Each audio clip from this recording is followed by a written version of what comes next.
Narraciones extraordinarias de Edgar Allan Poe.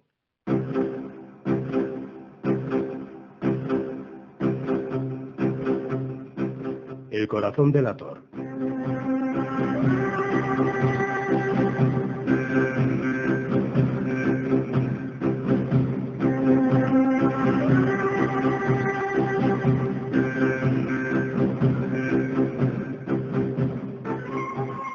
Debo confesar que soy nervioso, muy nervioso, tremendamente nervioso. Lo he sido siempre y lo sigo siendo, pero ¿por qué os empeñáis en decir que estoy loco? La enfermedad había aguzado mis sentidos, pero no los había destruido ni embotado. Sobre todo tenía un oído agudísimo. Oía todas las cosas del cielo y de la tierra, e incluso muchas cosas del infierno. ¿Cómo pues puedo estar loco? Escuchad. Escuchad y observad con cuánta cordura y con cuánta calma puedo contaros toda la historia. Es imposible decir cómo entró de primeras la idea en mi cerebro, pero una vez concebida, me persiguió día y noche. Motivo no lo había. Pasión no la había tampoco. Yo quería al viejo. Nunca me había hecho mal, nunca me había insultado. Su oro no lo codiciaba yo.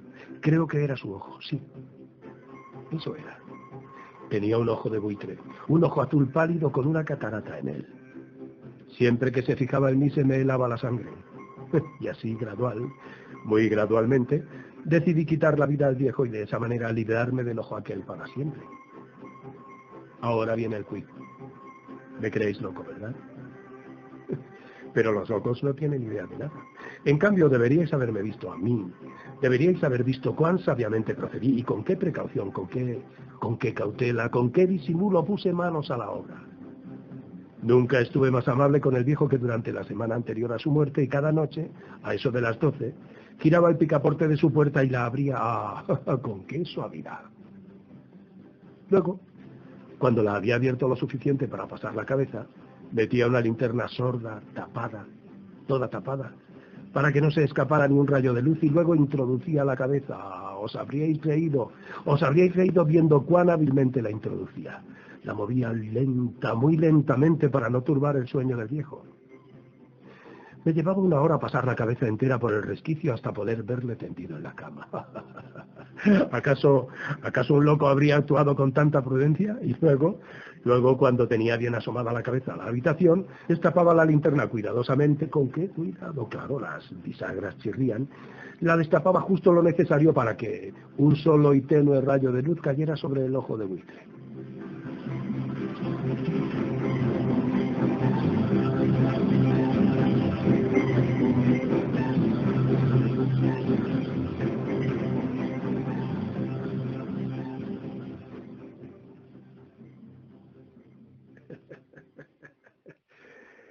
Eso hice durante 7 largas noches, justo a las 12 todas ellas, pero siempre encontré cerrado el ojo, y era así imposible realizar mi propósito.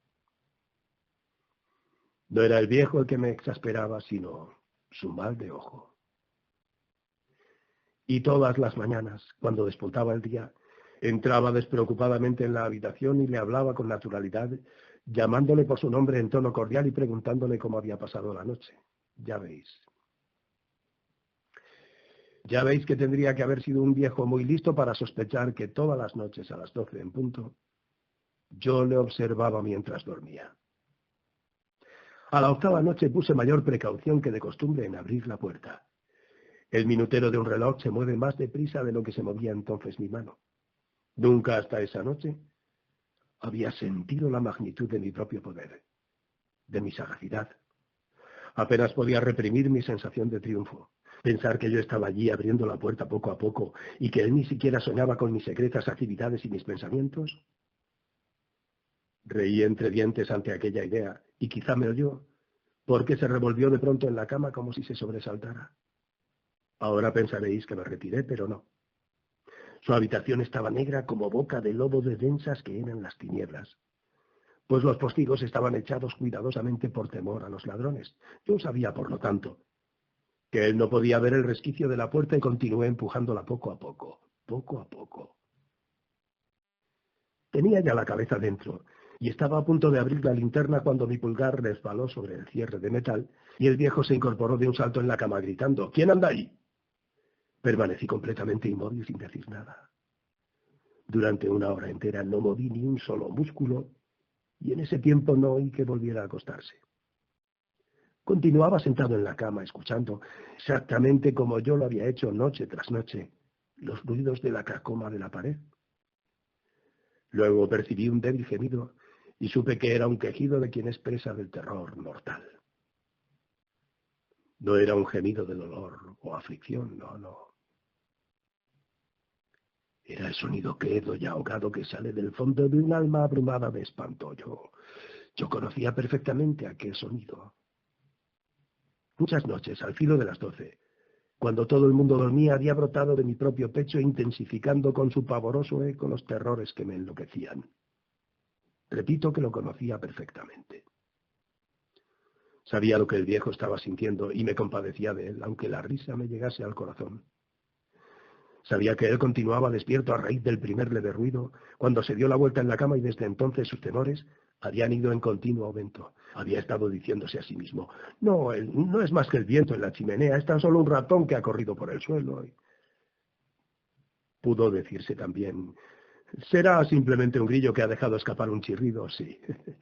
Había estado probando a darse ánimos con esas suposiciones, pero todo era en vano. Todo en vano. Porque la muerte, al aproximársele, había proyectado su gran sombra negra envolviendo en ella a la víctima. Y era la influencia fúnebre de la sombra invisible la que le hacía sentir, aunque no viera ni oyera, sentir, sí, la presencia de mi cabeza dentro de la habitación. Cuando hube esperado largo rato con la mayor paciencia, resolví abrir una pequeña, muy pequeña rendija en la linterna, y así lo hice. No os podéis imaginar cuán furtivamente, con cuánta suavidad, hasta que al fin un único rayo de luz, tenue como un hilo de telaraña, salió por la abertura y fue a caer de lleno sobre el ojo de buitre. Estaba abierto por completo, y al mirarlo me enfurecí. Lo vi con perfecta nitidez, todo el azul mate, cubierto con un repugnante velo que me helaba hasta la misma médula de los huesos, pero no alcanzaba a ver nada más en la cara ni el cuerpo del viejo, y es que había dirigido el rayo de luz como por instinto exactamente sobre el maldito punto. ¿No os he dicho que lo que tomáis por locura no es sino hiperestesia de los sentidos? Pues os aseguro que me llegó a los oídos un sonido quedo, sordo y bobo, como el de un reloj envuelto en algodón. También conocía perfectamente ese sonido. Era el latir del corazón del viejo. Él excitó mi furia como el redoblar de un tambor. Excita el valor del soldado. Pero aún así, me reprimí y continué inmóvil. Apenas respiraba. Sostenía la linterna sin moverla y probé a ver cuán firmemente podía mantener el rayo de luz sobre el ojo. Mientras tanto, el infernal palpitar del corazón aumentaba. A cada instante se aceleraba y se intensificaba su sonido. El terror del viejo tenía que ser tremendo. El palpitar se hacía más y más sonoro a cada momento y, ¿comprendéis? Ya os he dicho que soy nervioso, sí, que lo soy, y ahora, en la quietud máxima de la noche, en medio del lúgubre silencio de esa vieja casa, un ruido tan extraño como aquel me excitaba hasta un terror incontrolable, y no obstante, durante algunos minutos más me reprimí y permanecí quieto, pero el latir se hacía más sonoro, y oh, creí que me iba a estallar el corazón. Pues ahora se apoderaba de mí una nueva angustia. El sonido aquel lo iba a oír algún vecino y... pero al viejo le había llegado su última hora. Con un penetrante alarido abrí del todo la linterna y me precipité en la habitación. Él gritó una sola vez, y en un santiamén le arrojé al suelo y volqué sobre él la pesada cama. Durante unos minutos el corazón siguió latiendo con un sonido ahogado, pero ya no me irritaba. Aquello no podía oírse a través de las paredes y al fin cesó. El viejo estaba muerto, completamente muerto. Puse la mano sobre su corazón, manteniéndola allí muchos minutos. No había pulsación, estaba completamente muerto. Su ojo no volvería a atormentarme. Si aún pensáis que estoy loco, cambiaréis de opinión cuando os describa las sabias precauciones que tomé para esconder el cuerpo. La noche declinaba y trabajé con prisas pero en silencio. Lo primero que hice fue desmembrar el cadáver. Le corté la cabeza, los brazos, las piernas. Luego saqué 3 tablas de la tarima de la habitación y deposité todo entre los ristreles. Luego volví a colocar las tablas con tanta habilidad que ningún ojo humano, ni siquiera el suyo, hubiese podido descubrir anormalidad alguna. Nada había que lavar, ninguna mancha. No había huellas de sangre en absoluto. Había sido yo demasiado precavido para eso. Todo había ido a parar a la bañera. Cuando puse fin a estas labores eran ya las 4 de la madrugada y la oscuridad era tan profunda como a medianoche. Cuando una campana de reloj dio la hora, llamaron a la puerta de la calle. Bajé a abrir con ánimo confiado. ¿Qué podía temer ya? Entraron 3 hombres que se presentaron muy cortésmente como agentes de policía. Un vecino había oído un grito durante la noche y sospechando que hubiera podido ocurrir algo malo. Habían presentado una denuncia en la delegación de la policía y ellos, los agentes, venían a practicar un registro en la vivienda. Sonreí, pues, ¿qué podía temer? Di la bienvenida a los caballeros. El grito, les dije, lo había lanzado yo mismo soñando. Les expliqué también que el viejo estaba ausente, de viaje por la comarca, y conduje a mis visitantes por toda la casa y les invité a que la registraran. A que la registraran bien. Les llevé por fin a la alcoba de él. Les mostré sus tesoros, protegidos, intactos. En el entusiasmo de mi confianza, traje sillas a la habitación y les rogué que descansaran allí de sus fatigas mientras yo, con la desenfrenada audacia de mi triunfo perfecto, colocaba mi propio asiento sobre el mismo lugar bajo el que se hallaba el cadáver de la víctima. Los agentes se dieron por satisfechos. Mi actitud les había convencido. Me sentía singularmente a gusto. Se sentaron y mientras yo les respondía con jovialidad, charlaron de cosas familiares, pero al poco rato me sentí palidecer y deseé que se fueran. Me dolía la cabeza, sentía un repiqueteo en los oídos, pero ellos seguían allí sentados charlando. El repiqueteo se hacía más claro, persistía, se hacía más claro. Yo hablaba con más verbosidad para librarme de aquella sensación, pero esta continuaba, se volvía más precisa hasta que al fin descubrí que el ruido no nacía en mis oídos. Sin duda entonces me puse muy pálido, pero hablaba con mayor fluidez y en tono más alto.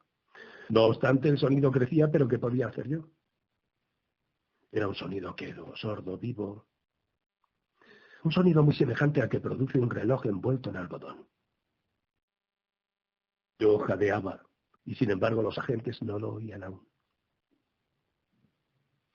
Hablaban más deprisa, más vehementemente, pero el ruido crecía sin cesar.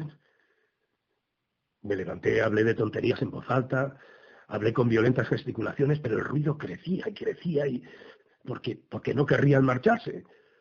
Comencé a andar de un lado para otro de la habitación a grandes y pesados trancos, como exasperado por las observaciones de los visitantes, pero el ruido crecía sin cesar. ¡Oh, Dios! Dios, ¿qué podía hacer? Echaba espumarrajos, desvariaba, maldecía, balanceaba la silla en la que estaba sentado y la hacía rechinar contra las tablas, pero el ruido se imponía a todo y aumentaba sin cesar, se hacía más fuerte, más fuerte, y los hombres continuaban charlando placenteramente y... ¿Sería posible que no oyeran nada, Dios Todopoderoso? ¿Sería posible? No. Oían, sospechaban, sabían. Se estaban burlando de mi horror.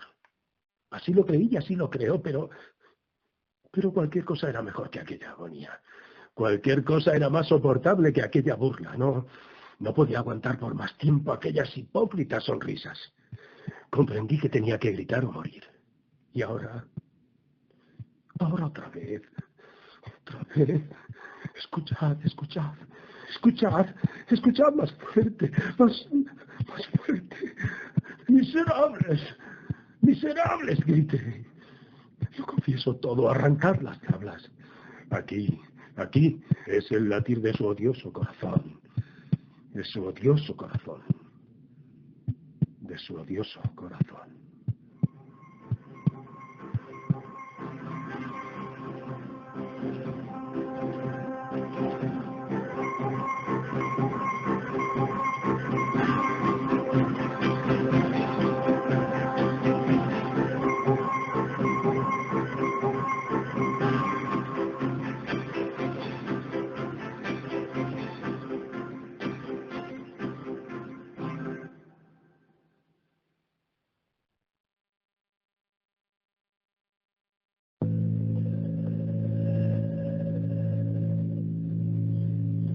Gato Negro, de Edgar Allan Poe.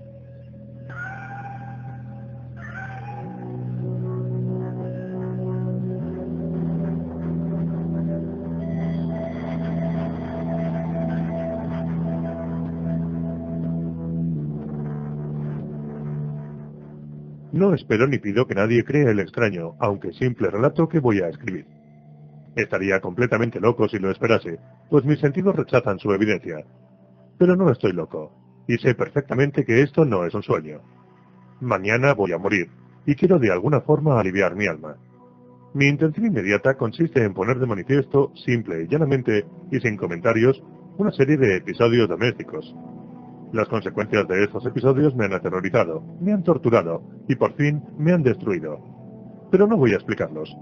Si para mí han sido horribles, para otros resultarán menos espantosos que barroques. En el futuro, quizá aparezca alguien cuya inteligencia reduzca mis fantasmas a lugares comunes.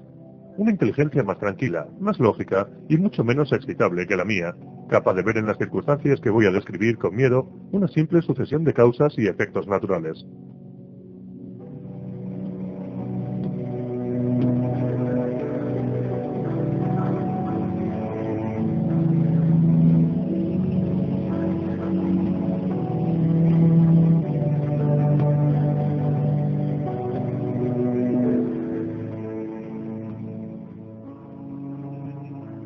Desde la infancia sobresalí por docilidad y bondad de carácter.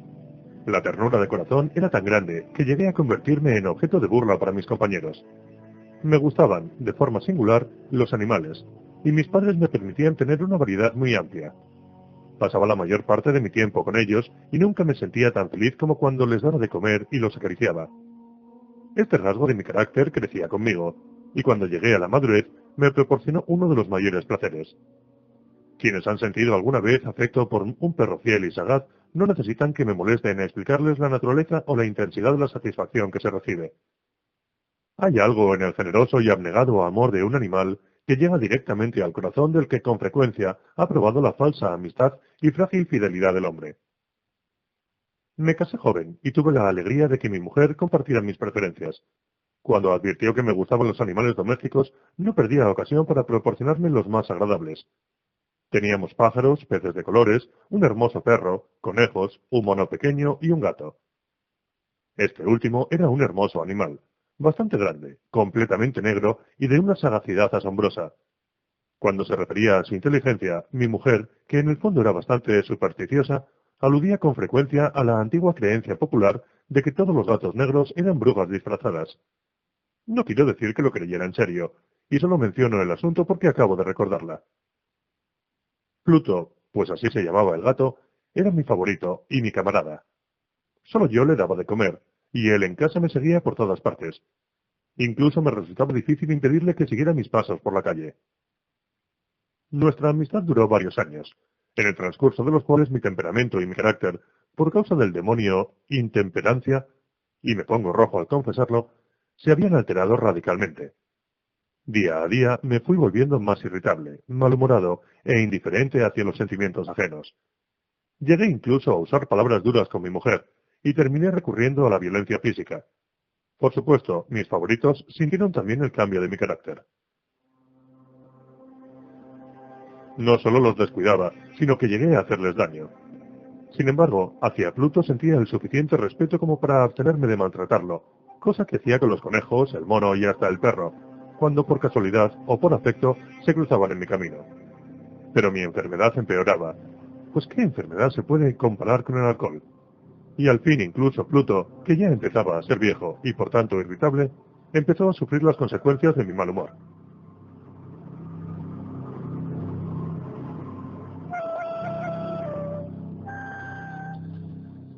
Una noche en que volvía a casa completamente borracho, después de una de mis correrías por el centro de la ciudad, me pareció que el gato evitaba mi presencia.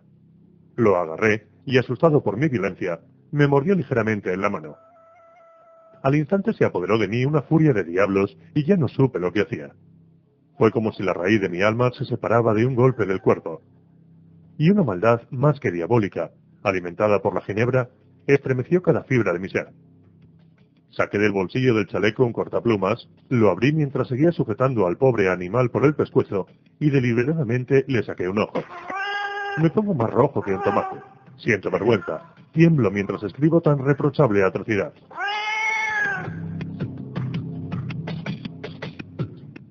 Cuando me volvió la razón por la mañana, cuando el sueño hubo disipado los vapores de la orgía nocturna, sentí que el horror se mezclaba con el remordimiento ante el crimen del que era culpable, pero solo era un sentimiento débil y equívoco, y no llegó a tocar mi alma. Otra vez me hundí en los excesos y pronto ahogué en vino los recuerdos de lo sucedido.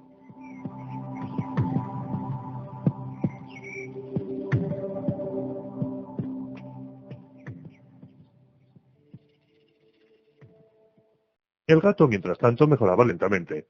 La cuenca del ojo perdido presentaba un horrible aspecto, pero el animal parecía que ya no sufría. Se paseaba como de costumbre por la casa, aunque, como se puede imaginar, huía aterrorizado al verme. Me quedaba bastante de mi antigua forma de ser, para sentirme agraviado por la evidente antipatía de un animal que una vez me había querido tanto. Pero ese sentimiento pronto cedió paso a la irritación. Y entonces se presentó, para mi derrota final e irrevocable, el espíritu de la perversidad. La filosofía no tiene en cuenta este espíritu. Sin embargo, estoy tan seguro de que mi alma existe como de que la perversidad es uno de los impulsos primordiales del corazón humano, una de las facultades primarias indivisibles, uno de los sentimientos que dirigen el carácter del hombre. ¿Quién no se ha sorprendido a sí mismo 100 veces en los momentos en que cometía una acción estúpida o malvada por la simple razón de que no debía cometerla? No hay en nosotros una tendencia permanente que nos enfrenta con el sentido común, a transgredir lo que constituye la ley por el simple hecho de serlo, existir. Este espíritu de perversidad se presentó, como he dicho, en mi caída final. Y ese insondable anhelo que tenía el alma de vejarse a sí misma, de violentar su naturaleza, de hacer el mal por el mal mismo, me empujó a continuar y finalmente a consumar el suplicio que había infligido al inocente animal. Una mañana, a sangre fría, le pasé un lazo por el pescuezo y lo ahorqué en la rama de un árbol. Lo ahorqué mientras las lágrimas me brotaban de los ojos y el más amargo remordimiento me retorcía el corazón. Lo ahorqué porque recordaba que me había querido y porque estaba seguro de que no me había dado motivos para matarlo. Lo ahorqué porque sabía que al hacerlo cometía un pecado mortal que pondría en peligro mi alma hasta llevarla, si esto fuera posible, más allá del alcance de la infinita misericordia del Dios más misericordioso y más terrible.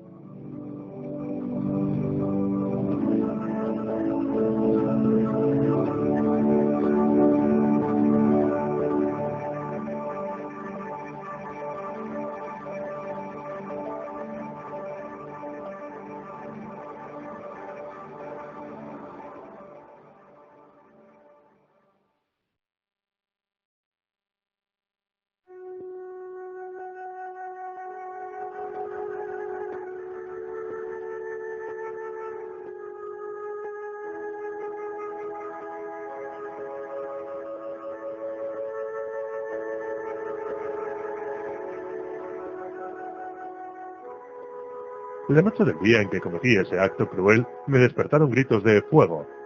La ropa de mi cama era una llama, y toda la casa estaba ardiendo. Con gran dificultad pudimos escapar del incendio mi mujer, un criado y yo. Todo quedó destruido. Mis bienes terrenales se perdieron, y desde ese momento no me quedó más remedio que resignarme. No caeré en la debilidad de establecer una relación de causa y efecto entre el desastre y la acción criminal que cometí. Simplemente me limito a detallar una cadena de hechos, y no quiero dejar suelto ningún eslabón. Al día siguiente del incendio visité las ruinas. Todas las paredes, salvo una, se habían desplomado. La que quedaba en pie era un tabique divisorio, de poco espesor, situado en el centro de la casa, y contra el cual antes se apoyaba la cabecera de mi cama. El yeso del tabique había aguantado la acción del fuego, algo que atribuía a su reciente aplicación. Una apretada muchedumbre se había reunido alrededor de esta pared y varias personas parecían examinar parte de la misma atenta y minuciosamente. Las palabras extraño, curioso y otras parecidas despertaron mi curiosidad.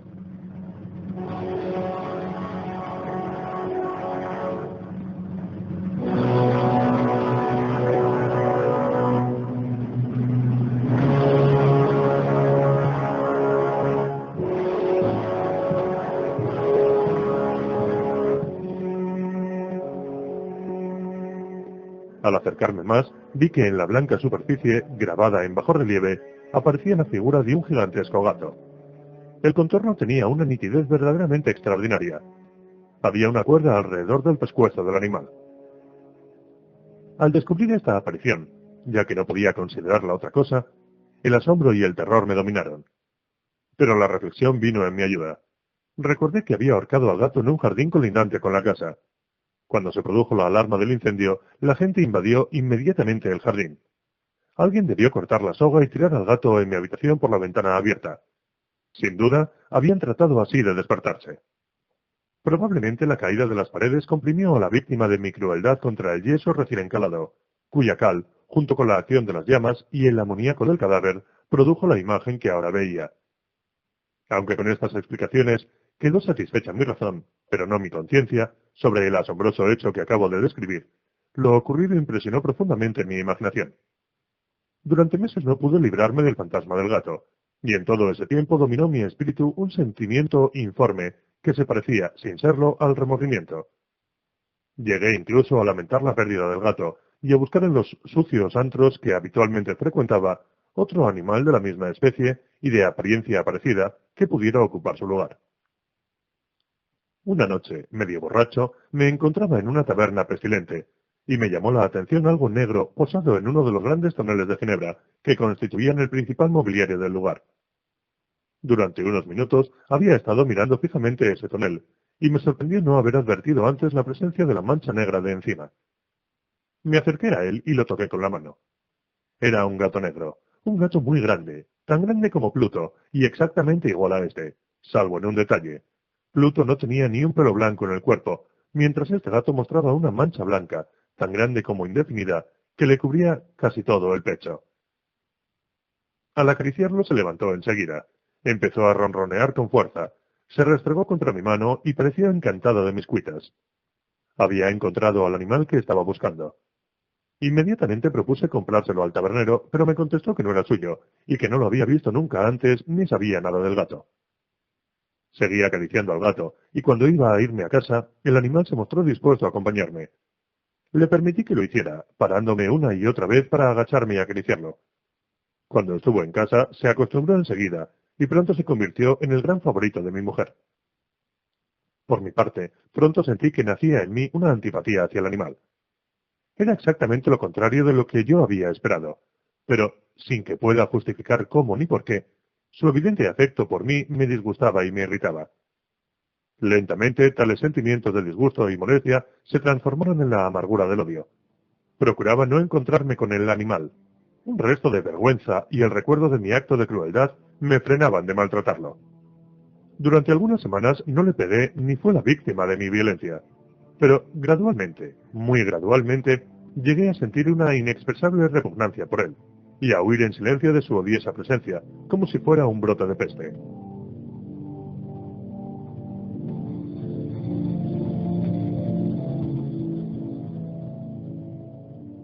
Lo que probablemente contribuyó a aumentar mi odio hacia el animal fue descubrir, a la mañana siguiente de haberlo traído a casa, que aquel gato, igual que Pluto, no tenía un ojo.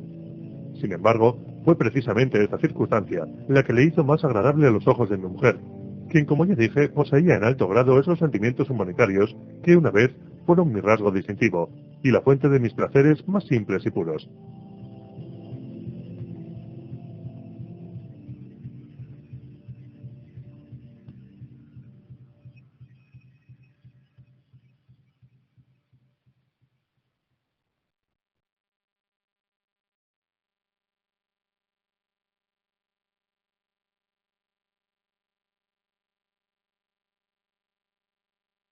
El cariño del gato hacia mí parecía aumentar en la misma proporción que mi aversión hacia él. Seguía mis pasos con una testarudez que me resultaría difícil hacer comprender al lector. Donde quiera que me sentara, venía a agazaparse bajo mi silla o saltaba a mis rodillas, cubriéndome con sus repugnantes caricias. Si me ponía a pasear, se metía entre mis pies, y así, casi, me hacía caer, o clavaba sus largas y afiladas garras en mi ropa, y de esa forma trepaba hasta mi pecho. En esos momentos, aunque deseaba hacerlo desaparecer de un golpe, me sentía completamente paralizado por el recuerdo de mi crimen anterior, pero sobre todo, y quiero confesarlo aquí, por un terrible temor al animal. Aquel temor no era exactamente miedo a un mal físico, y sin embargo, no sabría definirlo de otra manera. Me siento casi avergonzado de admitir. Sí, aún en esta edad de criminales, me siento casi avergonzado de admitir que el terror, el horror que me causaba aquel animal, era alimentado por una de las más insensatas quimeras que fuera posible concebir. Más de una vez, mi mujer me había llamado la atención sobre la forma de la mancha de pelo blanco, de la cual ya he hablado, y que constituía la única diferencia entre este extraño animal y el que yo había matado. El lector recordará que esta mancha, aunque era grande, había sido al principio muy indefinida, pero gradualmente, de forma casi imperceptible, mi razón tuvo que luchar durante largo tiempo para rechazarla como imaginaria. La mancha iba adquiriendo una rigurosa nitidez en sus contornos. Ahora ya representaba algo que me hace temblar cuando lo nombro, y por eso odiaba, temía y me habría librado del monstruo si me hubiese atrevido a hacerlo. Representaba, digo, la imagen de una cosa atroz, siniestra, la imagen del patíbulo. Oh, lúgubre y terrible máquina del horror y del crimen, de la agonía y de la muerte. Y entonces me sentí más miserable que todas las miserias del mundo juntas. Pensar que una bestia cuyo semejante yo había destruido desdeñosamente. Una bestia era capaz de producir esa angustia tan insoportable sobre mí, un hombre creado a imagen y semejanza de Dios. Ay, ni de día ni de noche pude ya gozar de la bendición del descanso. De día, ese animal no me dejaba ni un instante solo, y de noche me despertaba sobresaltado por sueños horrorosos, sintiendo el ardiente aliento de aquella cosa en mi rostro, y su enorme peso, encarnada pesadilla que no podía quitarme de encima, apoyado eternamente sobre mi corazón. Bajo la opresión de estos tormentos sucumbió todo lo poco que me quedaba de bueno. Solo los malos pensamientos disfrutaban de mi intimidad. Los más retorcidos, los más perversos pensamientos. La tristeza habitual de mi mal humor terminó convirtiéndose en aborrecimiento de todo lo que estaba a mi alrededor y de toda la humanidad. Y mi mujer, que no se quejaba de nada, llegó a ser la más habitual y paciente víctima de las repentinas y frecuentes explosiones incontroladas de furia a las que me abandonaba.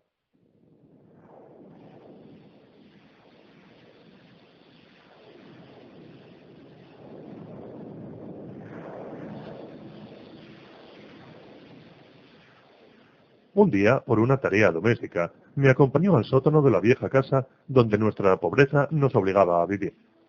El gato me siguió escaleras abajo y casi me hizo caer de cabeza, por lo que me desesperé casi hasta volverme loco. Alzando un hacha y olvidando en mi rabia los temores infantiles que hasta entonces habían detenido mi mano, lancé un golpe que hubiera causado la muerte instantánea del animal si lo hubiera alcanzado. Pero la mano de mi mujer detuvo el golpe. Su intervención me llenó de una rabia más que demoníaca. Me solté de su abrazo y le hundí el hacha en la cabeza. Cayó muerta a mis pies, sin un quejido. Consumado el horrible asesinato, me dediqué urgentemente, y a sangre fría, a la tarea de ocultar el cuerpo. Sabía que no podía sacarlo de casa, ni de día ni de noche, sin correr el riesgo de que los vecinos me vieran. Se me ocurrieron varias ideas. Por un momento pensé descuartizar el cadáver y quemarlo a trozos. Después se me ocurrió cavar una tumba en el piso del sótano.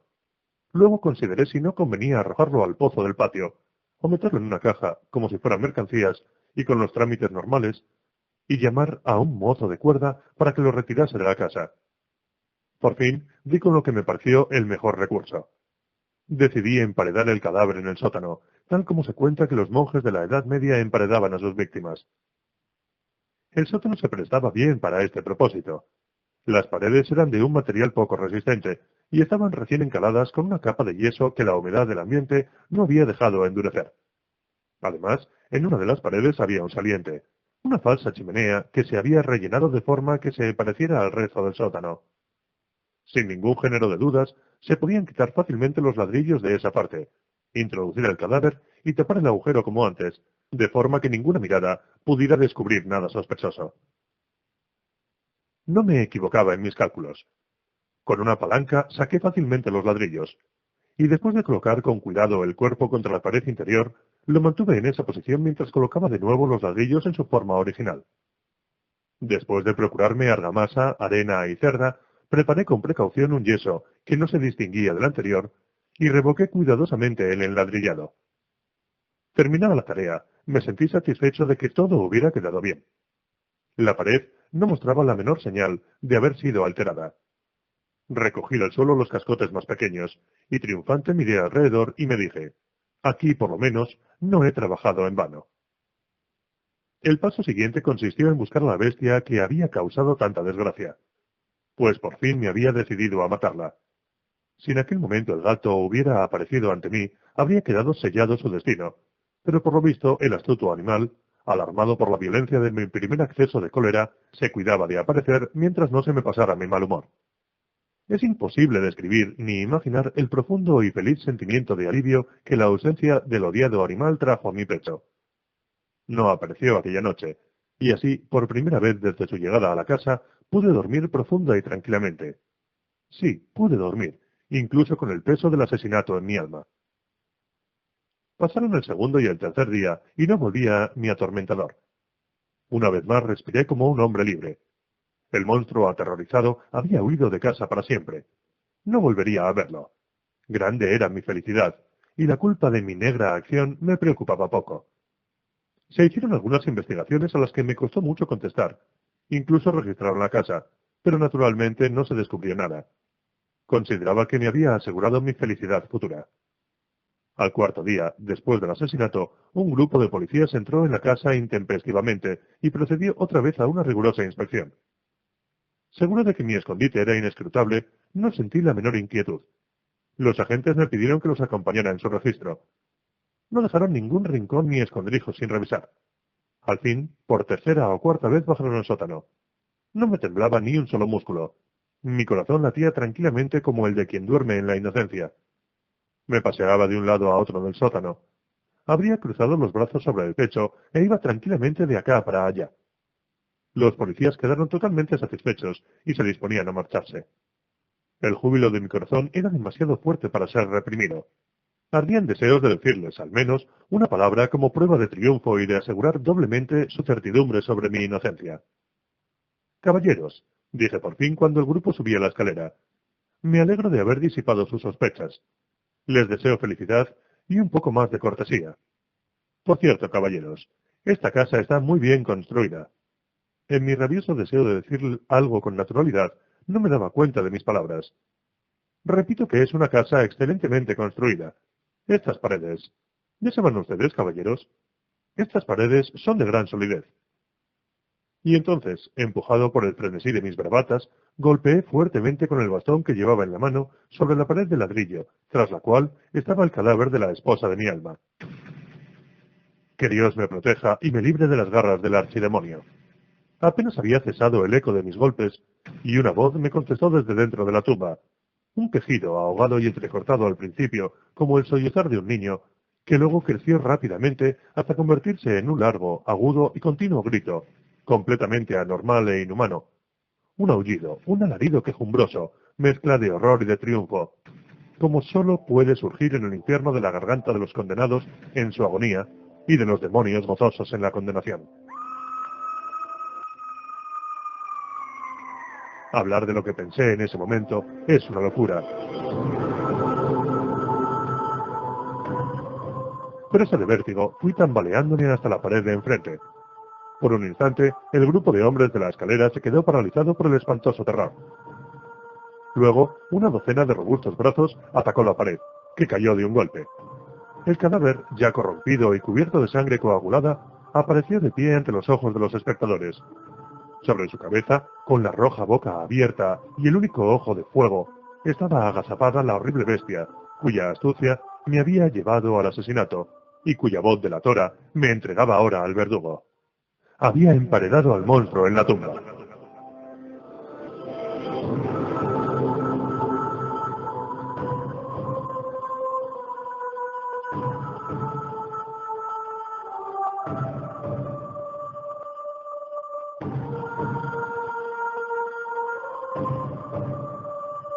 Aquí finaliza la grabación de El gato negro, de Edgar Allan Poe.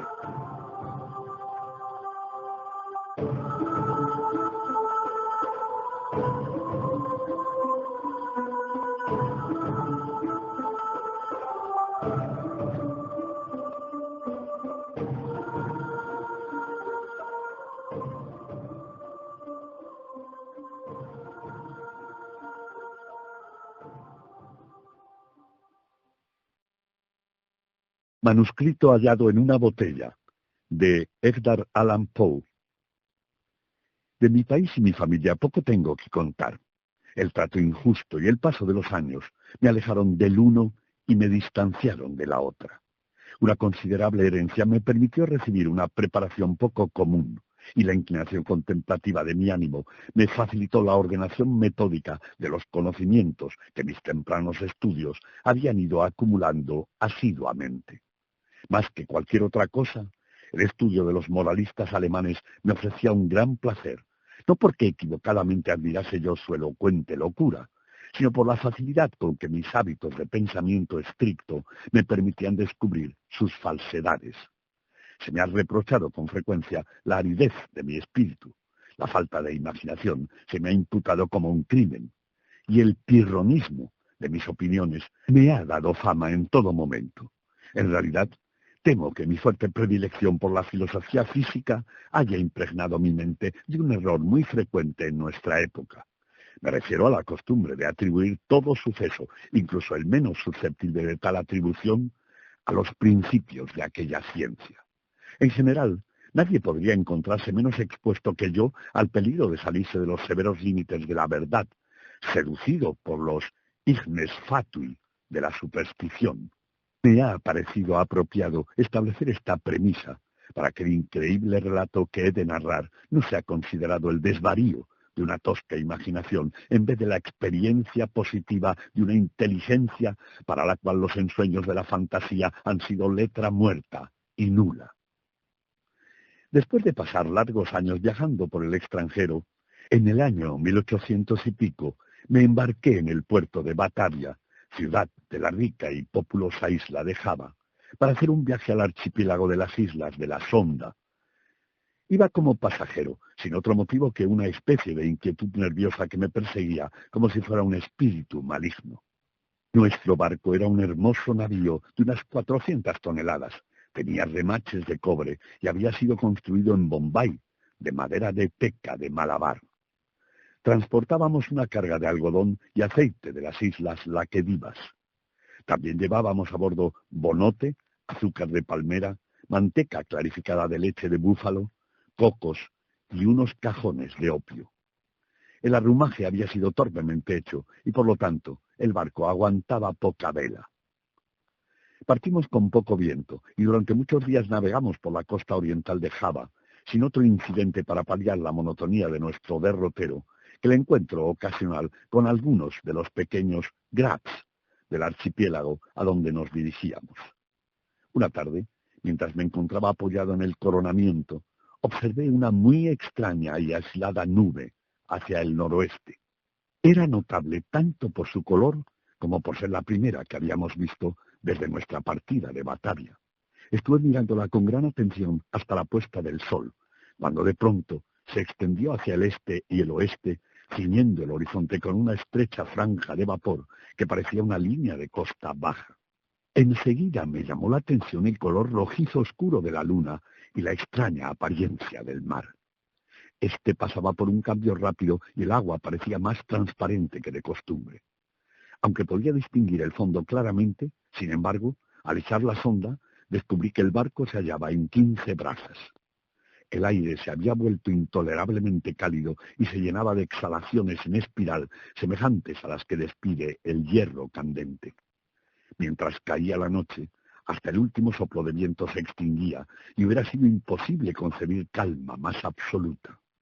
La llama de una vela colocada en la popa brillaba sin oscilación visible y un pelo largo, sostenido entre un dedo y el pulgar, colgaba sin que fuera posible descubrir la menor vibración. No obstante, como el capitán dijo que no veía indicación de peligro y como evidentemente estábamos derivando hacia la costa, mandó a cerrar las velas y echar el ancla. La guardia no se montó y la tripulación, formada principalmente por malayos, se tendió a descansar sobre la cubierta. Bajé a la cámara, no sin sentir un claro presentimiento del mal. En realidad, todas las apariencias justificaban mis aprensiones de un huracán. Comuniqué mis temores al capitán, pero él no hizo caso de mis palabras y se alejó sin dignarse darme una respuesta. Mi inquietud, sin embargo, no me permitía dormir y alrededor de medianoche subí a cubierta. Mientras apoyaba el pie en el último peldaño de la escalera de toldilla, me sobresaltó un fuerte rumor como el zumbido que produce una rueda de molino girando rápidamente, y antes de que pudiera captar el significado del ruido, descubrí que la embarcación temblaba hasta su centro. Al instante, un mar de espuma escoró el barco y, atravesándolo de proa a popa, barrió por entero las cubiertas. La extremada furia de la ráfaga resultó ser, en gran medida, la salvación del barco. Aunque se encontraba totalmente sumergido, no obstante, como sus mástiles se fueron por la borda, después de un minuto surgió lentamente del mar y, vacilando un rato bajo la inmensa presión de la tempestad, por fin se enderezó. Me es imposible decir por qué milagro escapé de la destrucción. Aturdido por el choque del agua, me encontré, después de volver en mí, apresado entre el codaste y el timón. Con gran dificultad me puse en pie y, mirando a mi alrededor, mareado, lo primero que me impresionó fue la idea de que nos encontrábamos entre los rompientes, porque la vorágine formada por las montañas de espuma y agua en que estábamos sumidos sobrepasaba en terror la creada por la más alocada imaginación. Después de un rato, oí la voz de un viejo sueco que había embarcado con nosotros en el momento en que el barco partía del puerto. Le llamé con todas mis fuerzas y al poco rato vino tambaleándose a popa. Pronto descubrimos que éramos los únicos supervivientes del accidente. Todos los que se encontraban en la cubierta, a excepción de nosotros, habían sido barridos y lanzados por la borda. El capitán y los oficiales debían de haber perecido mientras dormían, porque los camarotes estaban inundados. Sin ayuda, no podíamos esperar hacer mucho para salvar el barco, y al principio nuestros esfuerzos estaban paralizados por el miedo a zozobrar en cualquier momento. El cable del ancla, por supuesto, se había roto como un bramante al primer soplo del huracán, de lo contrario nos hubiéramos hundido en un momento. Corríamos con terrible velocidad delante del viento y el oleaje rompía sobre la cubierta. El armazón de popa estaba muy destrozado y en muchos aspectos el barco había sido dañado. Pero con gran alegría descubrimos que las bombas no estaban atascadas y que no se había desplazado el lastre. Ya había pasado la furia del huracán y pocos peligros teníamos de la violencia del viento. Pero nos inquietaba que cesara por completo, pues creíamos que, dada la desastrosa condición del barco, pereceríamos en el tremendo oleaje que seguiría de inmediato. Sin embargo, esta legítima aprensión no parecía que de ninguna manera fuera a verse prontamente verificada. Durante 5 días y 5 noches, en el transcurso de los cuales nuestro único alimento fue una pequeña cantidad de azúcar de palmera conseguida con gran dificultad en el castillo de proa, el maltratado barco voló a una velocidad que desafiaba toda medida, impulsado por sucesivas ráfagas de viento que, aun sin igualar la primera violencia del huracán, eran más aterradoras que cualquier tempestad que hubiera visto antes. Nuestro rumbo, con pequeñas variaciones, durante los primeros 4 días fue sur-sudeste, y debíamos de haber pasado delante de la costa de Nueva Holanda. Al 5.º día el frío se hizo extremo, aunque el viento había girado un punto hacia el norte. El sol se alzó con un brillo amarillo enfermizo y subió muy pocos grados por encima del horizonte, sin emitir una luz decisiva. No se veían nubes, aunque el viento arreciaba y soplaba con una furia inconstante e irregular. Hacia mediodía, según la aproximación con que podíamos adivinar la hora, otra vez nos llamó la atención la apariencia del sol. No daba luz que mereciera propiamente tal nombre, sino un resplandor apagado y tétrico sin reflejos, como si estuvieran polarizados todos sus rayos.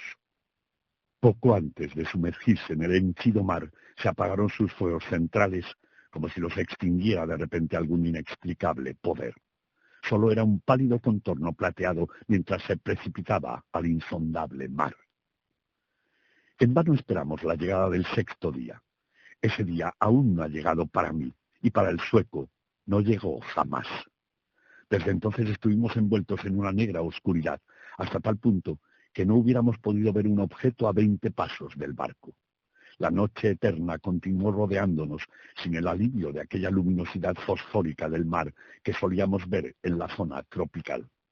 También observamos que, si bien la tempestad seguía bramando con violencia no disminuida, ya no se veía la apariencia de oleaje o de espuma que antes nos había circundado. Alrededor de nosotros todo era horror y tenebrosidad profunda y un negro y moribundo desierto de ébano. Un terror supersticioso se insinuaba gradualmente en el ánimo del viejo sueco, y mi propia alma estaba envuelta en un asombro silencioso. Descuidamos toda atención al barco por considerarla completamente inútil, y después de atarnos tan bien como pudimos al tocón del palo de mesana, mirábamos amargamente hacia aquel mundo del océano. No teníamos medios de calcular el paso del tiempo, ni podíamos adivinar nuestra posición. Sin embargo, éramos conscientes de haber llegado más hacia el sur de lo que fuera cualquier otro navegante antes, y experimentamos gran asombro al no encontrar los acostumbrados obstáculos de hielo. Mientras tanto, cada momento amenazaba con ser el último para nosotros, cada oleada montañosa se apresuraba a hundirnos. El oleaje sobrepasaba todo lo que yo había antes imaginado como posible, y es un milagro que no fuéramos sumergidos al instante. Mi compañero habló de la ligereza de nuestro cargamento y me recordó las excelentes cualidades de nuestro barco. Pero yo no podía evitar un sentimiento de completa desesperanza de la esperanza misma, y melancólicamente me preparé para esa muerte que, en mi opinión, nada podía retrasar más de una hora, ya que cada milla que avanzaba el barco, el oleaje de las prodigiosas aguas negras se hacía más funestamente pasmoso. A veces nos quedábamos casi sin aliento, a una altura más elevada que la del albatros. A veces nos mareábamos por la velocidad del descenso hacia algún infierno acuoso, donde el aire quedaba estancado y ningún sonido molestaba el sueño de los kraken. Nos encontrábamos en el fondo de uno de estos abismos, cuando un repentino grito de mi compañero se alzó horriblemente en la noche. ¡Mira! ¡Mira!, gritó, chillando en mi oído. ¡Dios Todopoderoso! ¡Mira! ¡Mira! Mientras hablaba, me di cuenta de que un lúgubre y apagado resplandor de luz roja fluía por las laderas del enorme abismo en donde nos hallábamos y arrojaba un brillo vacilante sobre nuestra cubierta. Levantando los ojos contemplé un espectáculo que heló la corriente de mi sangre. A una terrorífica altura, justo encima de nosotros y sobre el mismo borde del empinado descenso, flotaba un gigantesco buque de quizá 4.000 toneladas. Aunque levantado sobre la cumbre de una ola de más de 100 veces su propia altura, su tamaño aparente aún excedía el de cualquier buque de guerra o de la Compañía de las Indias Orientales. Su enorme casco era de un profundo negro deslustrado, sin ninguno de los habituales adornos de un navío. De las portañolas abiertas se proyectaba una sola fila de cañones de bronce, de cuyas superficies pulidas se desprendían los fuegos reflejados de innumerables linternas de combate que se balanceaban entre las jarcias. Pero lo que más nos inspiraba horror y asombro era que el buque tomaba rumbo a Sotavento con todas las velas desplegadas en medio de aquel mar sobrenatural y aquel huracán ingobernable. Cuando lo descubrimos, al principio solo podía verse la proa mientras se elevaba lentamente desde el tenebroso y horrible golfo que quedaba atrás. Por un momento de intenso terror, quedó parado el barco sobre la vertiginosa cima, como si estuviera contemplando su propia grandeza. Y entonces tembló y vaciló y se precipitó hacia abajo. En aquel instante no sé qué repentina serenidad se apoderó de mi espíritu. Tambaleando me situé tan a la popa como pude y esperé sin miedo la destrucción que nos sobrevenía. Nuestro propio navío por fin dejaba de luchar e iba zozobrando con la proa sumergida en el mar. Por lo tanto, la masa descendente chocó con el barco en esa parte de su armazón que ya estaba hundida, y el resultado inevitable fue arrojarme con irresistible violencia sobre las jarcias del buque desconocido.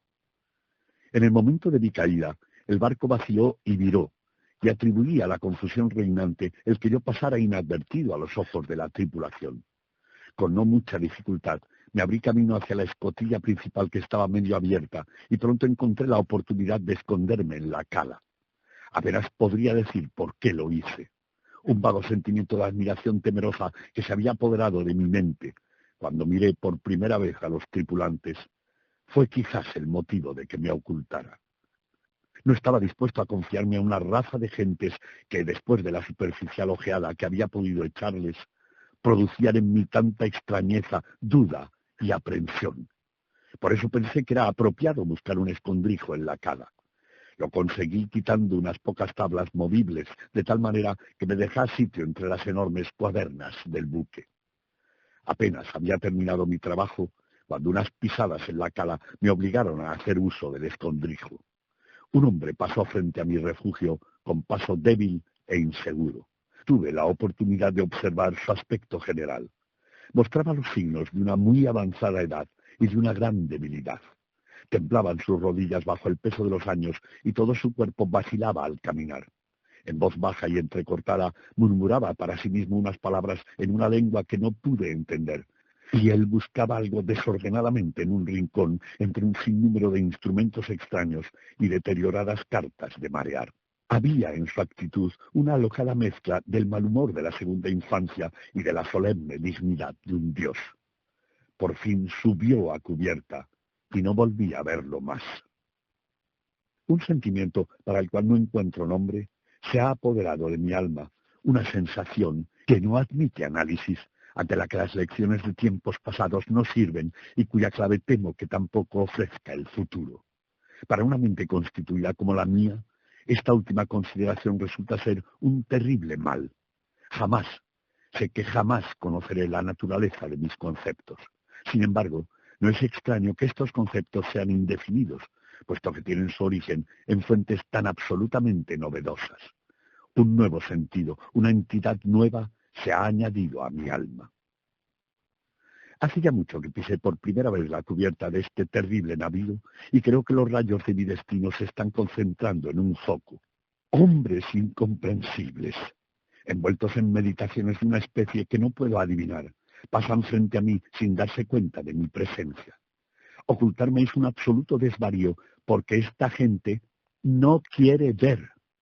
Hace solo un momento pasé directamente delante de los ojos del contramaestre y no hace mucho que me atreví a entrar en el camarote privado del capitán y tomé de allí los materiales con que escribo y con que he escrito antes.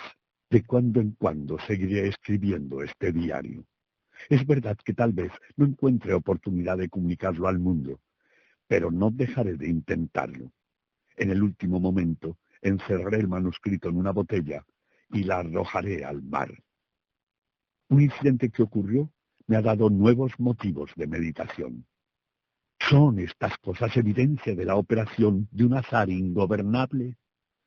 Me había atrevido a subir a la cubierta y me había tumbado sin llamar la atención entre un montón de flechastes y viejas velas en el fondo de un bote. Mientras meditaba sobre lo singular de mi destino, inconscientemente pintarrajeaba yo con una brocha embadurnada de brea los bordes de una arrastradera cuidadosamente doblada y colocada sobre un barril que había cerca. Esta vela ya está envergada y los impensados toques de la brocha se despliegan formando la palabra descubrimiento. Últimamente he hecho muchas observaciones sobre la estructura del navío. Aunque está bien armado, creo que no es un buque de guerra. Sus jarcias, construcción y equipo general, todo ello niega una suposición semejante. Fácilmente puedo percibir lo que el barco no es. Me temo que sea imposible decir lo que es. No sé cómo ocurre, pero cuando examino su extraño modelo y el raro aspecto de sus mástiles, su enorme tamaño y su extraordinario velamen, su proa severamente sencilla y su anticuada popa, a veces cruza por mi mente una sensación de cosas familiares y siempre con tales sombras de memoria se mezcla un inexplicable recuerdo de viejas crónicas extranjeras y de edades antiguas. He estado mirando las cuadernas del buque. Está construido con un material que desconozco. Hay un aspecto peculiar de la madera que me parece que la hace inservible para el propósito al cual se ha aplicado. Me refiero a su extrema porosidad, que no se relaciona con la condición carcomida que es debida a la navegación por estos mares, ni con la podredumbre resultante de su edad. Quizá parezca una observación demasiado extraña, pero esta madera tendría todas las características del roble español, si el roble español fuera dilatado por medios anormales.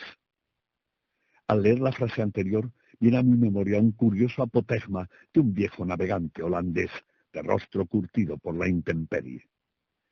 Tan seguro es, acostumbraba a decir cuando alguien ponía en duda su veracidad, tan seguro como que hay un mar donde el mismo barco crecerá como el cuerpo vivo de un marinero.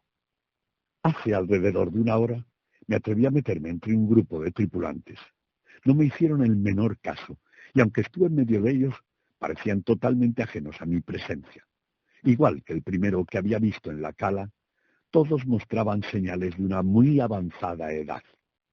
Sus hombros se doblaban de decrepitud, su piel marchitada se estremecía al viento, sus voces eran bajas, trémulas y entrecortadas. Sus ojos brillaban con los humores de los años y su pelo cano ondeaba terriblemente en la tempestad.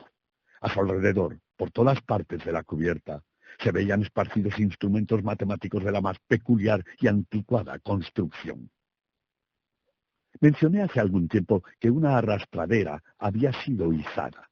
Desde ese día el barco, con el viento en popa, ha seguido su aterradora carrera hacia el sur, con todas las velas desplegadas, desde la galleta de mástil hasta las botavaras de arrastraderas, y hundiendo a cada momento los penoles del Juanete en el más asombroso infierno de agua que la mente del hombre podría imaginar. Acabo de bajar de la cubierta, donde me resulta imposible mantenerme de pie, aunque la tripulación parece experimentar poca inconveniencia. Me parece un milagro de milagros que nuestra enorme masa no sea tragada en el acto y para siempre. Sin duda, estamos destinados a flotar siempre en el mismo borde de la eternidad, sin precipitarnos finalmente al abismo. Por entre olas 1000 veces más gigantescas que las que he visto jamás, nos deslizamos con la facilidad de la rápida gaviota, y las colosales aguas alzan las cabezas sobre nosotros como demonios de la profundidad, pero como demonios son limitados a simples amenazas y se les prohíbe destruir. Me siento inclinado a atribuir estos incidentes de salvación a la única causa natural que puede explicar tal efecto. Debo suponer que el barco está sometido a la influencia de alguna fuerte corriente o a alguna impetuosa corriente de fondo. He visto al capitán cara a cara y en su propio camarote, pero como yo esperaba, no me hizo caso.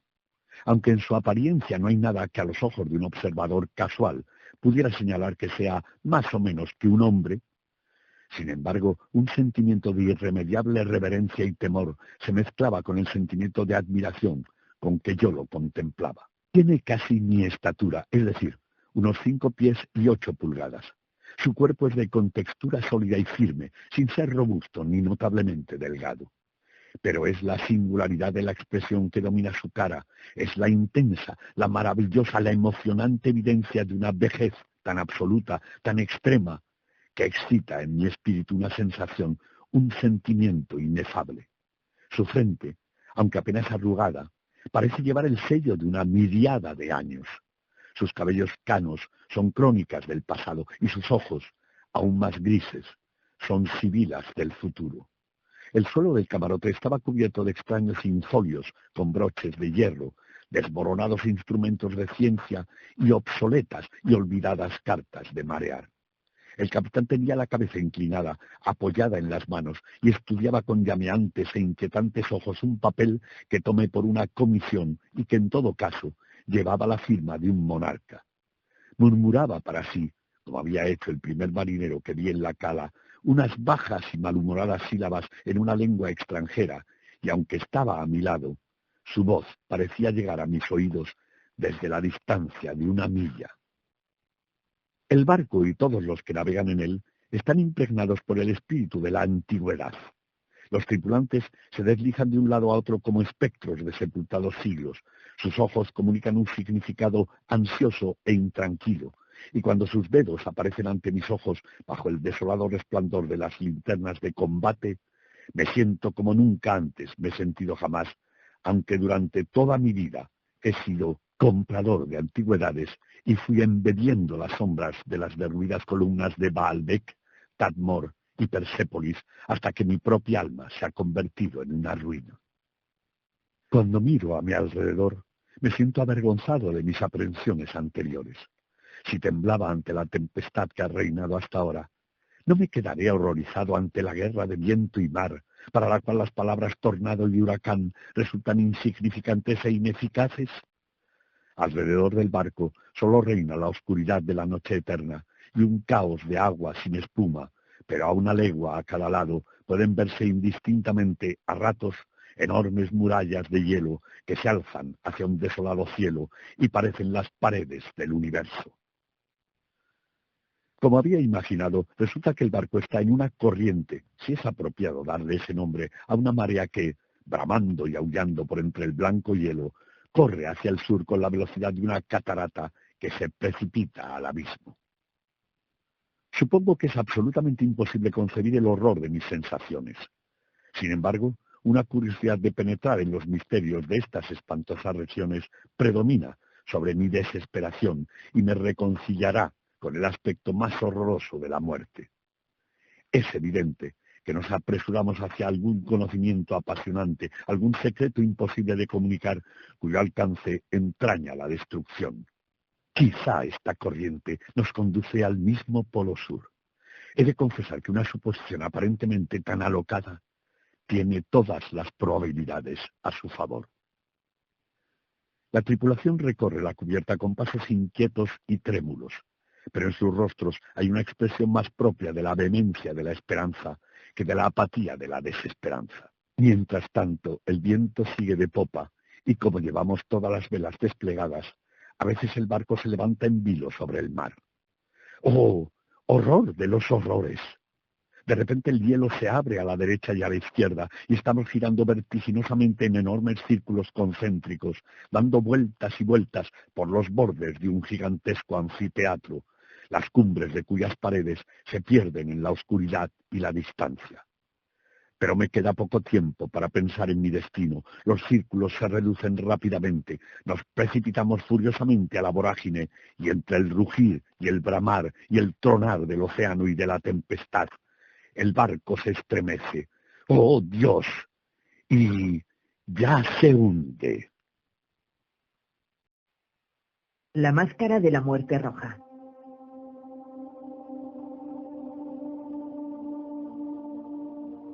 La muerte roja había devastado el país durante mucho tiempo. Ninguna plaga había sido nunca tan fatal o tan espantosa. La sangre era su encarnación, y su sello, el rojo y el horror de la sangre. Había dolores agudos, un vértigo repentino, y después sangraban los poros y llegaba la muerte. Las manchas escarlatas sobre el cuerpo, y en especial sobre el rostro de la víctima, eran el bando de la peste, que la aislaba de la ayuda y de la comprensión de sus iguales. La invasión, el progreso y el fin de la enfermedad ocurrían en media hora.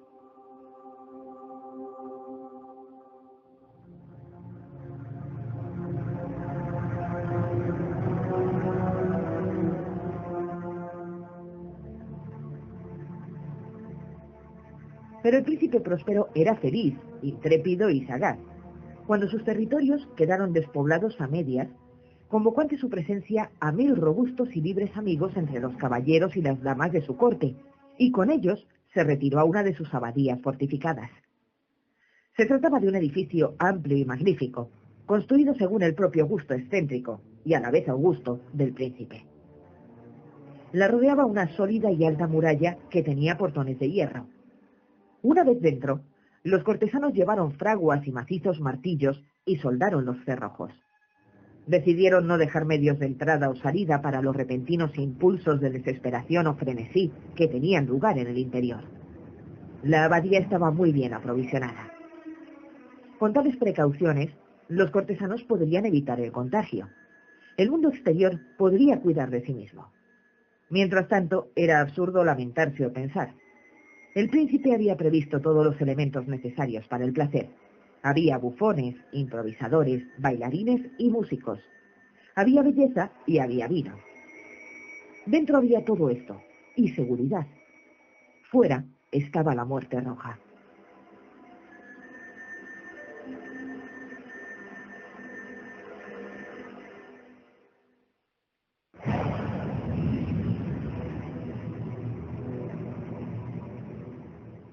Al finalizar un periodo de unos 5 o 6 meses de reclusión, y mientras la peste atacaba furiosamente fuera, el príncipe Próspero dio para sus amigos una fiesta de máscaras de la más inusual magnificencia. Esa mascarada era una escena voluptuosa. Pero primero, permitidme que os describa los salones donde tuvo lugar. Eran 7, una suite imperial. En muchos palacios, dichos salones forman una larga galería recta donde las puertas dobles se abren hasta tocar la pared a cada lado, de modo que se podía ver toda su extensión. En este caso era diferente, como podía esperarse del amor que el príncipe sentía por las cosas raras. Los salones estaban dispuestos de forma tan irregular que solo podía verse uno cada vez. Había un recodo cada 20 o 30 yardas, y en cada recodo un objeto novedoso.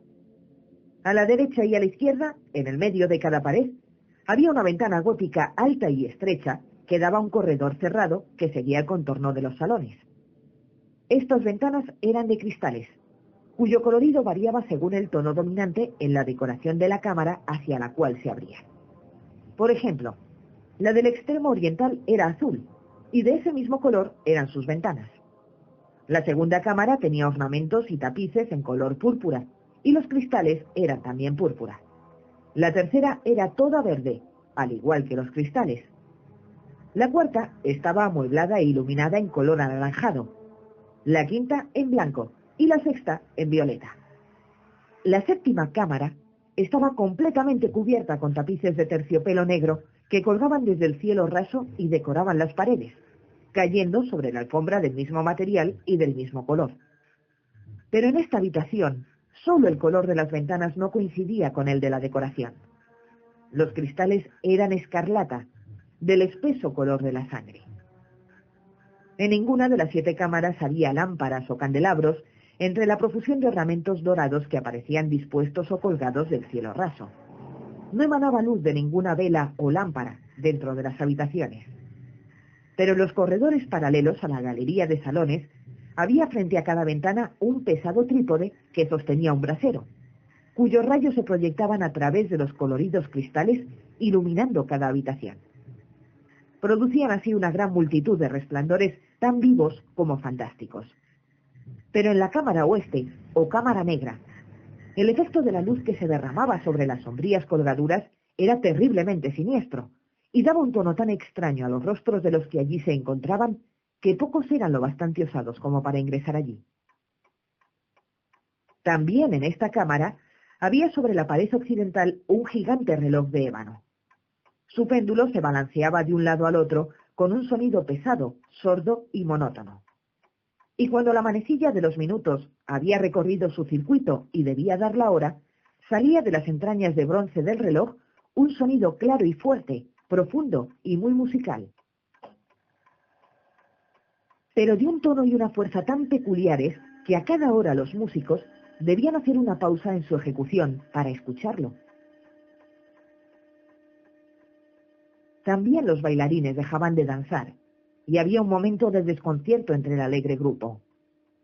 Mientras seguían sonando las campanadas del reloj, se observaba que los más atolondrados palidecían, y los de más edad y reflexión se pasaban la mano por la frente, como si estuvieran en medio de una confusa meditación o de un ensueño. Pero cuando cesaban los ecos, se oía una leve risa entre la concurrencia. Los músicos se miraban unos a otros y sonreían de su absurdo nerviosismo, mientras se prometían en voz baja que el siguiente tañido del reloj no causaría en ellos una emoción semejante.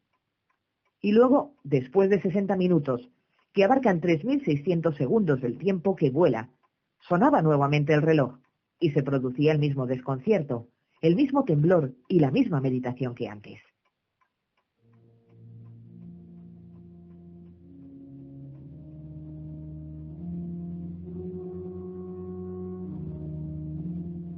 Sin embargo, a pesar de todo esto, era una fiesta alegre y magnífica. Los gustos del príncipe eran especiales, tenía una sensibilidad notable para los colores y sus efectos, despreciaba la decoración de la simple moda. Sus planes eran audaces y feroces, y sus ideas brillaban con bárbaro esplendor. Algunos pensaban que estaba loco, sus seguidores creían que no. Era necesario oírlo, verlo y tocarlo para asegurarse de que no. Él mismo había dirigido en gran parte la decoración de las 7 cámaras con ocasión de esta gran fiesta, y era su propio gusto el que había guiado el carácter de los disfraces. Por supuesto, eran grotescos. Había en ellos mucho de brillante, de esplendoroso, de pícaro y de fantasmagórico, mucho de lo que se vería más tarde en Hernani. Había figuras arabescas con siluetas y atuendos incoherentes, Había fantasías delirantes, como las preferidas por los locos. Había mucho de belleza, mucho de extraño y licencioso. No faltaba lo terrible y lo repelente. En verdad, en aquellas 7 cámaras había una multitud de sueños. Los sueños se movían de un lado a otro, tomando el color de cada habitación, y haciendo que la música y la orquesta parecieran el eco de sus pasos.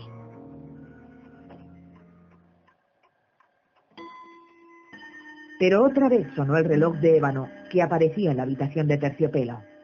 Y así, durante un momento, todo quedó quieto y en silencio, salvo la voz del reloj. Los sueños se congelaron. Pero los ecos del reloj se desvanecieron. Solo duraron un instante, y flotó una risa suave y medio sofocada tras ellos en su partida. Y otra vez sonó la música y vivieron los sueños y fueron de un lado al otro más felices que nunca, tomando el color de las ventanas de colores a través de las cuales se cuelan los rayos provenientes de los trípodes.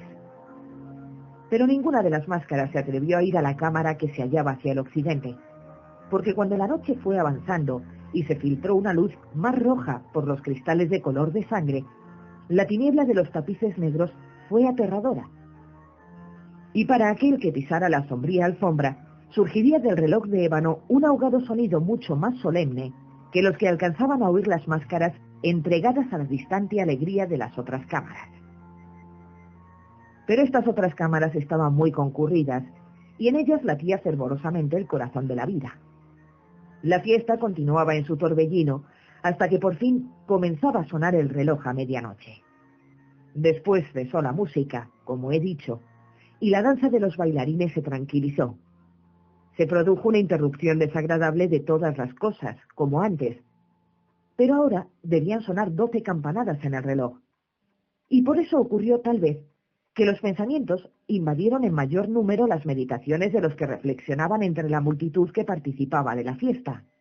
Quizá también por eso ocurrió que antes de que sonaran los últimos ecos de la última campanada, hubo muchos miembros de la multitud que pudieron advertir la presencia de una figura enmascarada que hasta el momento no había llamado la atención de nadie. Y al correr en un susurro la noticia de esta nueva presencia, surgió al final un rumor de desaprobación y sorpresa, y luego de terror, de horror, de repugnancia.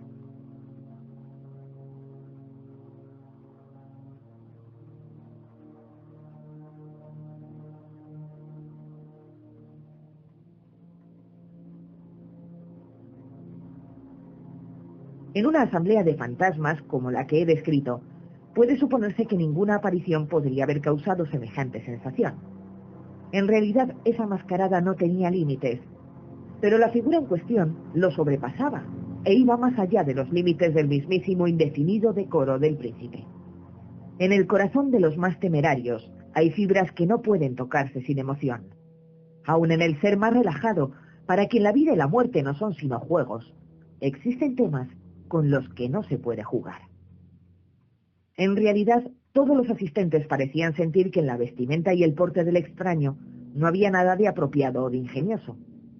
Su figura era alta y delgada, y llevaba una mortaja desde la cabeza hasta los pies. La máscara que ocultaba el rostro se parecía tanto a un cadáver rígido que hasta el análisis más detallado habría encontrado dificultades para descubrir el engaño. Es verdad, aquella frenética concurrencia podía admitir y hasta aprobar semejante disfraz. Sin embargo, el enmascarado había osado asumir el aspecto de la muerte roja. Su mortaja estaba salpicada de sangre, y su amplia frente, como todo su rostro, estaba manchada por el horror escarlata. Cuando los ojos del príncipe Próspero se posaron en la imagen espectral, que con un movimiento lento y solemne, como para cumplir mejor su papel, se paseaba entre los bailarines, vieron que se convulsionaba, en un primer momento, con un temblor de terror o disgusto. Pero a continuación su frente enrojeció de furia. «¿Quién se atreve?», preguntó con voz ronca a los cortesanos que tenía alrededor, «a insultarnos con esta burla blasfema. Apresadlo y desenmascaradlo para que podamos ver a quién colgaremos al amanecer». El príncipe Próspero se encontraba en la cámara oriental o azul al pronunciar estas palabras. Su voz resonó en las 7 cámaras, fuerte y clara, ya que el príncipe era un hombre valiente y robusto, y la música había cesado con un simple movimiento de su mano. Estaba en la cámara azul rodeado de un grupo de pálidos cortesanos. Al principio, mientras él hablaba, se produjo un leve movimiento en dirección al intruso, quien en ese momento también estaba cerca y se aproximaba aún más hacia el príncipe con paso sereno y deliberado. Pero debido a la inexplicable aprensión que la insana apariencia del enmascarado había producido entre la concurrencia, nadie se adelantó para apresarlo. Al no ser detenido, se puso a la yarda del príncipe, y mientras la asamblea, como con un impulso, retrocedió del centro de las cámaras hacia las paredes, él avanzó sin interrupción, pero con el mismo paso sereno y medido que lo había distinguido desde el primer momento, pasando de la cámara azul a la púrpura, de la púrpura a la verde, de la verde a la anaranjada, de esta a la blanca, y de allí a la violeta, sin que nadie se hubiera atrevido a detenerlo.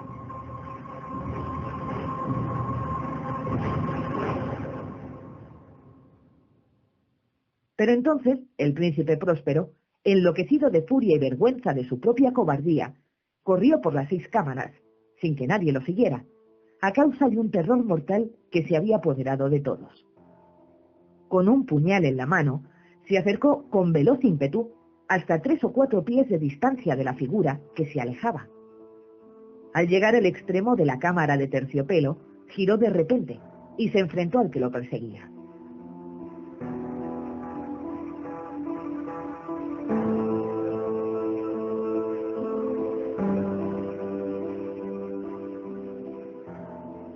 Se oyó un grito agudo, mientras el puñal caía brillante sobre la negra alfombra, y el príncipe Próspero se desplomaba muerto. Reuniendo el salvaje coraje de la desesperación, algunas máscaras se lanzaron dentro de la cámara negra, y al apresar al desconocido, cuya alta figura permanecía erecta e inmóvil a la sombra del reloj de ébano, retrocedieron con inexpresable terror al descubrir que la mortaja y la cadavérica máscara que con tanta fuerza habían aferrado no contenían forma tangible alguna. Así se reconoció la presencia de la muerte roja. Había llegado como un ladrón en la noche. Uno por uno cayeron los concurrentes en las salas de la fiesta, y cada uno murió en la posición desesperada de su caída. La vida del reloj de ébano se extinguió con la del último de aquellos seres alegres, y las llamas de los trípodes se apagaron, y la oscuridad, y la decadencia, y la muerte roja lo dominaron todo.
El tonel de Amontillado.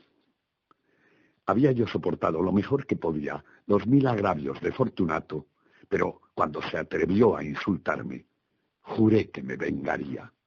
Vosotros, que conocéis también la naturaleza de mi alma, no pensaréis que salió de mi boca ninguna amenaza.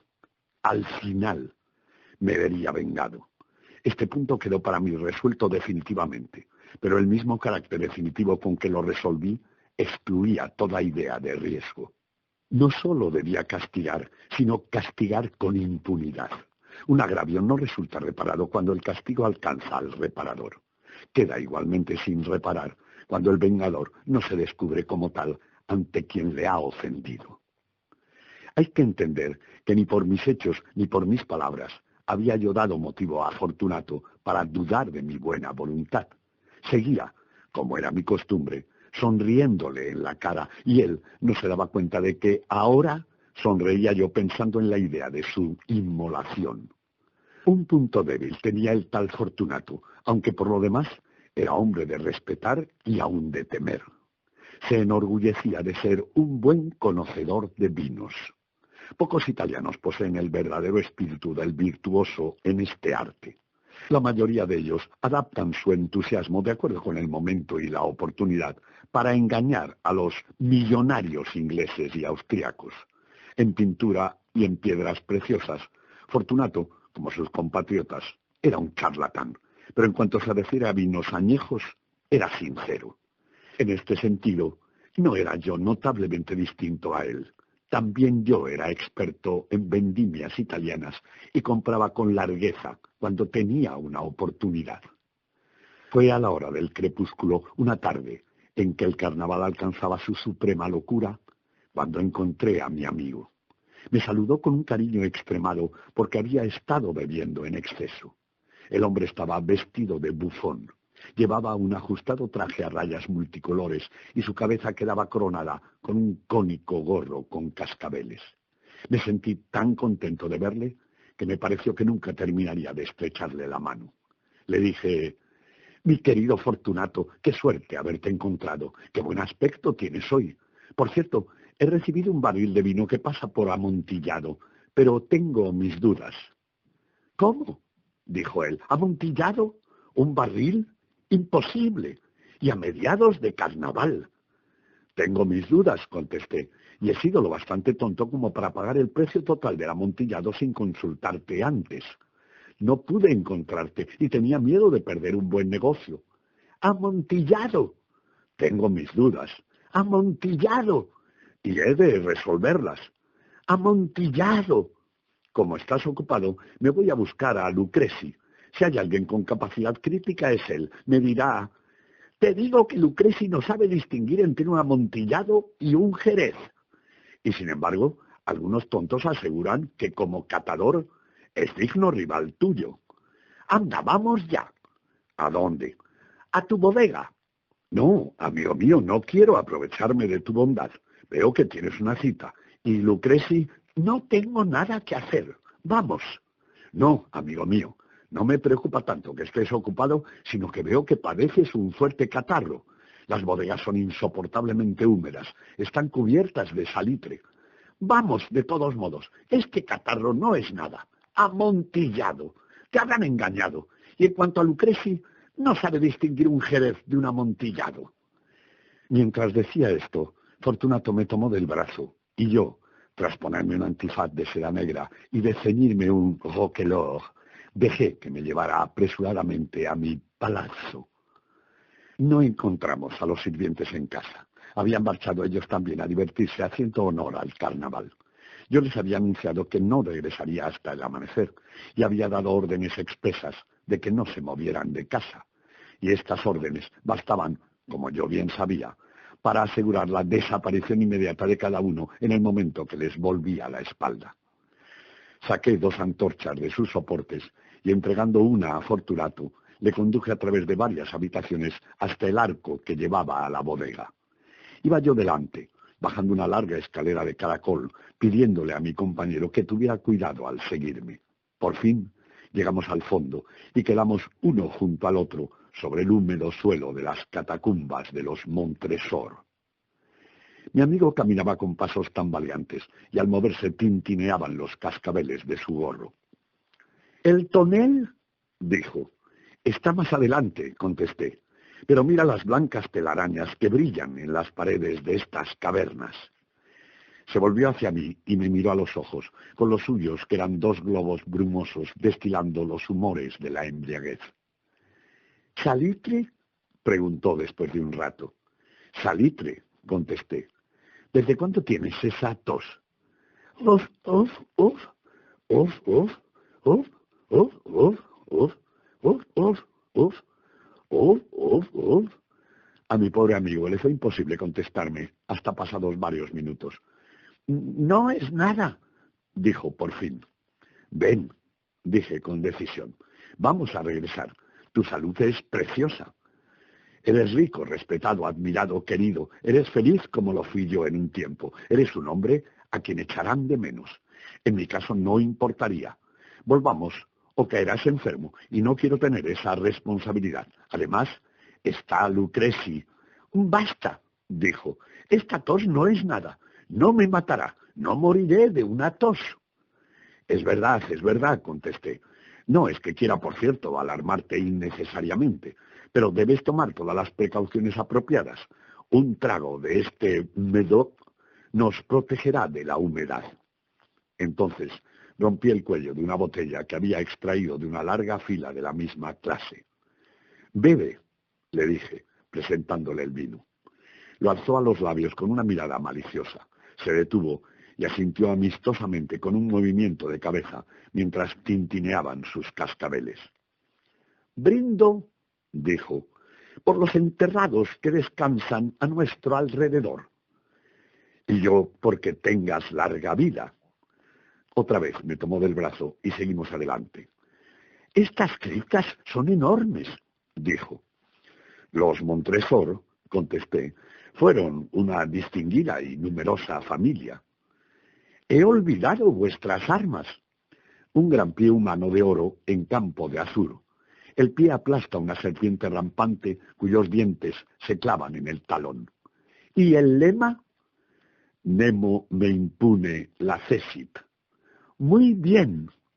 El vino chispeaba en sus ojos y los cascabeles tintineaban. Mi propia imaginación empezó a despertarse con el Medoc. Pasamos de largo numerosos muros formados por esqueletos apilados, entre los cuales se mezclaban toneles y barriles, hasta entrar en los más apartados rincones de las catacumbas. Otra vez me detuve y me atreví a tomar del brazo a Fortunato por encima del codo. «El salitre», dije, «mira cómo crece, cuelga como musgo sobre las criptas. Estamos debajo del lecho del río, las gotas de humedad caen entre los huesos. Ven, vamos a volver antes de que sea tarde. Esa tos no es nada», dijo, «sigamos adelante, pero antes bebamos otro trago del Medoc». Abrí una frasca de Grave y se la entregué. La vació de un trago. Sus ojos se iluminaron con una luz ardiente. Riéndose, tiró la botella a lo alto con un gesto que no entendí.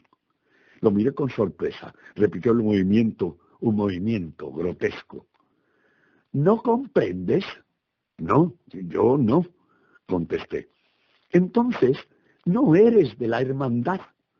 «¿Qué?» «¿No eres masón?» Sí, dije, «sí lo soy». ¿Tú masón?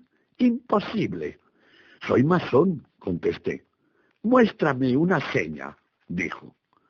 «Aquí la tienes», contesté, sacando de entre los pliegues de mi roquelaure una paleta de albañil. «Bromeas», exclamó, retrocediendo unos pasos. «Pero vamos a ver ese amontillado». «Como quieras», dije, guardando la herramienta bajo mi capa y ofreciendo otra vez mi brazo a Fortunato. Se apoyó pesadamente en él. Seguimos nuestro camino en busca del amontillado. Pasamos primero por una serie de arcos bajos, descendimos, seguimos adelante y descendimos otra vez hasta llegar a una profunda cripta, donde el aire estaba tan viciado que apenas permitía fulgurar las llamas de nuestras antorchas. En el más lejano extremo de la cripta aparecía otra menos espaciosa. Restos humanos apilados contra sus paredes subían hasta la parte alta de la bóveda, como puede verse en las grandes catacumbas de París. 3 lados de esta cripta interior estaban así ornamentados. Del cuarto lado se habían caído los huesos y estaban esparcidos por el suelo, formando en una parte un montón bastante grande.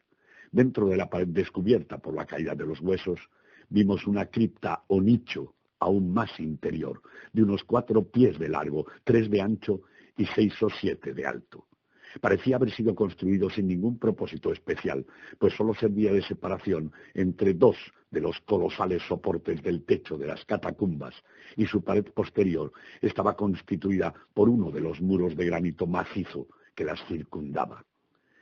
En vano Fortunato, alzando su tenue antorcha, Trataba de descubrir las profundidades del nicho. La débil luz no nos permitía ver el fondo. «Sigue adelante», dije. «Allí está el amontillado. En cuanto a Lucreci, es un ignorante», interrumpió mi amigo, mientras daba unos inciertos pasos camino adelante, y yo le seguía de cerca. En un instante había llegado al fondo del nicho, y al encontrar que la roca detenía su marcha, se quedó parado, estúpidamente confundido. Un instante después, lo dejé encadenado al granito. Había en la roca 2 argollas de hierro, separadas horizontalmente a unos 2 pies una de la otra. De la primera de las argollas colgaba una corta cadena y de la siguiente un candado. Rodeándolo por la cintura con los eslabones, pude cerrar el candado en pocos segundos. Él quedó lo suficientemente asombrado como para no resistirse. Extraje la llave y salí del nicho. «Pasa tu mano por la pared», dije. «No dejarás de sentir el salitre. De veras, hay mucha humedad. Una vez más, te ruego que volvamos». «¿No? Entonces tendré que abandonarte. Pero primero debo ofrecerte todas las pequeñas atenciones que pueda». «¡El amontillado!», exclamó mi amigo, que volvía de su asombro. «Es verdad», contesté, «el amontillado».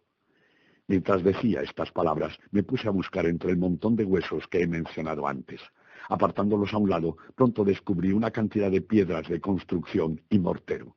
Con estos materiales y con la ayuda de mi paleta de albañil, empecé vigorosamente a tapar la entrada del nicho.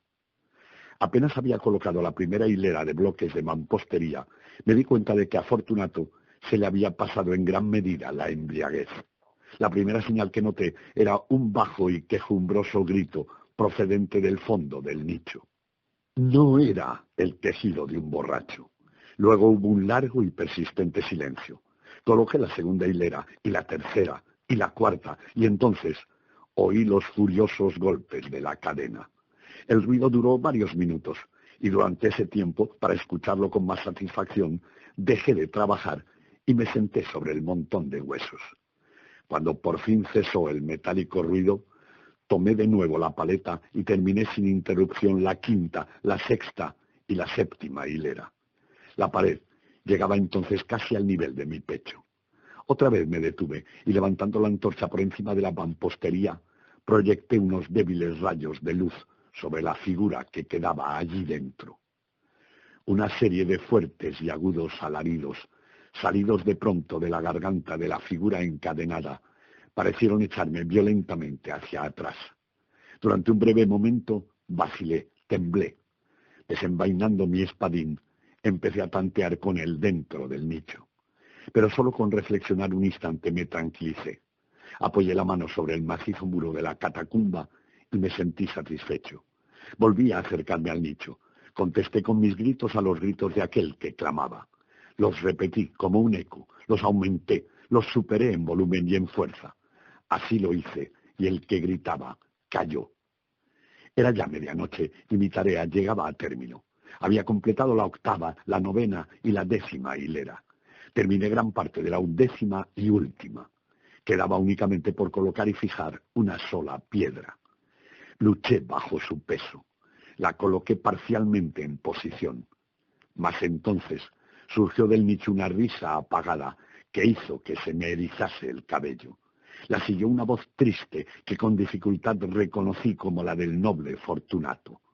La voz dijo: «¡Ja, ja, ja!